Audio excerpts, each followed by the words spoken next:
আসসালামু আলাইকুম রহমতুল্লাহি অবরাকাতু। আপনারা অনেকেই মনে করেন আমরা বাউল বিদ্বেষী। ব্যাপারটা আসলে এইভাবে ভাবার কোনো সুযোগ নেই। আমরা বাউল বিদ্বেষী নই। আমরা বিদ্বেষী কি? আমরা হলাম বাউলদের যে প্রচারণা, যেমন গান বাজনা সহকারে স্টেজের মধ্যে কোরআনের আয়াত পরিবেশন, আর যদি শুদ্ধ হয় সেটা ভিন্ন বিষয়। সেইটা তেলাওয়াত করে সেটার অপব্যাখ্যা। এমনকি কোরআনের যে তেলাওয়াত করেন সেই তেলাওয়াতটা পর্যন্ত সহি নয় এবং এক অংশ ছেড়ে দিয়ে আরেক অংশ, যেমন আউ্বালামা খালা কুল্লাহু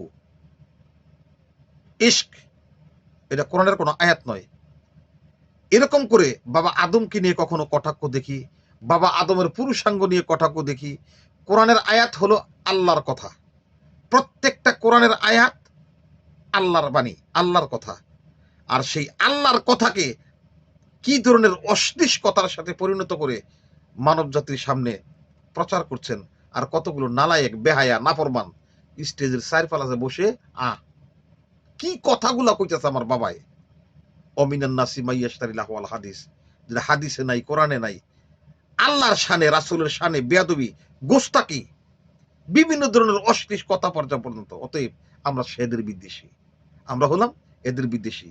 এদের সাথে যারা এদের সাথে যারা সম্পৃক্ত থাকবে তাদেরও বিদ্বেষী। অতএব এক ধরনের লোক আছে, তাদেরকে চিহ্নিত করুন এবং বয়কট করুন এবং তাদেরকে সমাজ থেকে প্রতিরোধ করুন। আসসালামু আলাইকুম রহমতুল্লাহি ওয়া বারাকাতুহু।